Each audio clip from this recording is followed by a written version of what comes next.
Quando a banca divulgar o gabarito, corrija sua prova e faça uma análise crítica do que aconteceu, do seu resultado. Olha quais as questões que você errou. Você já tinha estudado aquele conteúdo? Se não, tudo bem, porque é só uma questão de planejamento. Agora, se você errou uma questão que você já tinha estudado, você precisa entender o que aconteceu.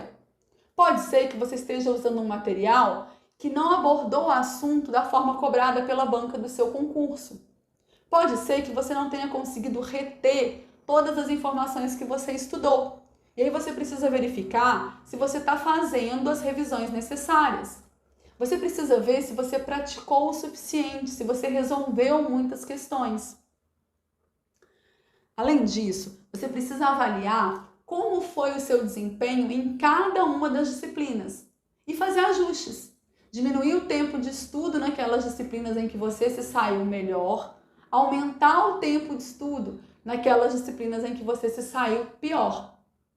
Além disso, se houver alguma possibilidade de recurso, elabore-os.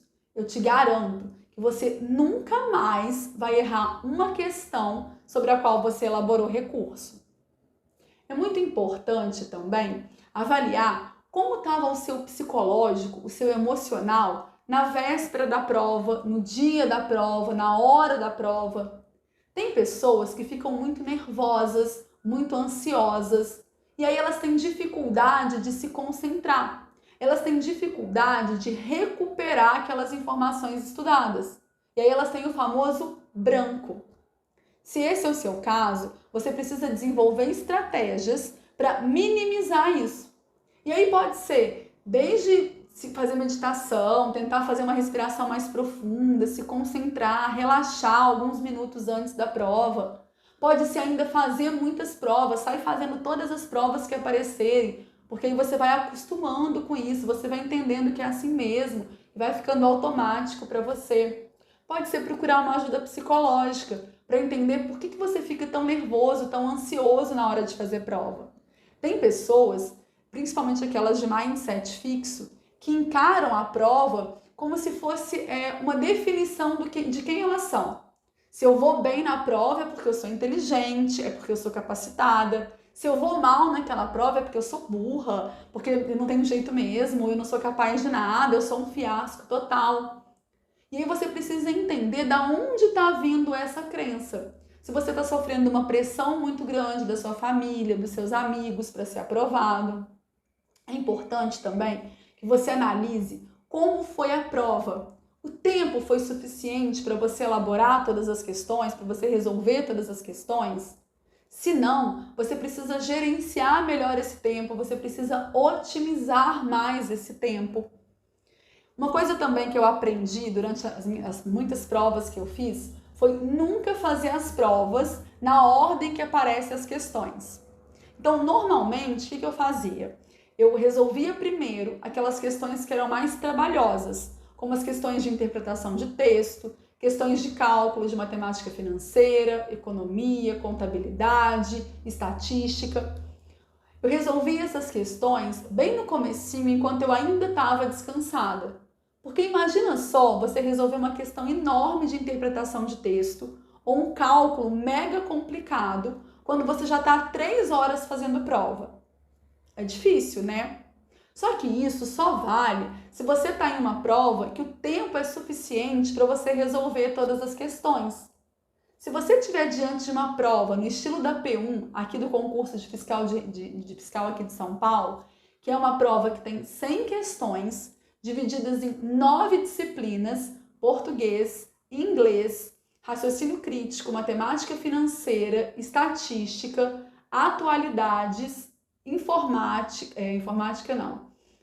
atualidades, economia, finanças públicas e administração.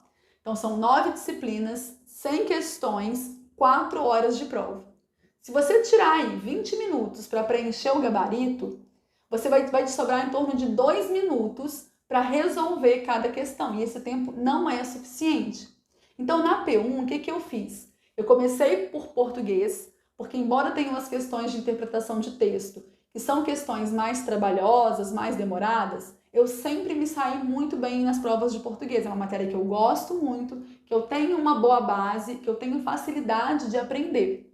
Então eu fiz as 30 questões de português, o que me rendeu 26 pontos nessa prova. Depois eu fiz as questões de raciocínio crítico, que é meio que uma mistura de raciocínio lógico com interpretação de texto. Inglês, eu chutei todas na mesma letra, B ou C, não li nenhuma questão. Por quê? Porque eu sempre tive dificuldade para estudar inglês. E aí, desde a minha preparação, quando saiu o edital, que eu vi que inglês ia vir dentro da P1, que não tinha mínimo por disciplina e que não ia dar tempo de eu fazer todas as questões mesmo, eu resolvi abandonar inglês e aí na prova também eu resolvi não fazer.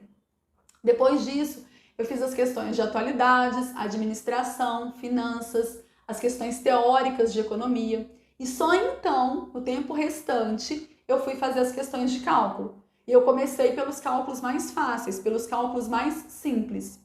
Mas para desenvolver uma estratégia como essa, você precisa de duas coisas. Você precisa de autoconhecimento, porque você precisa reconhecer quais são os seus pontos fortes, quais são os seus pontos fracos.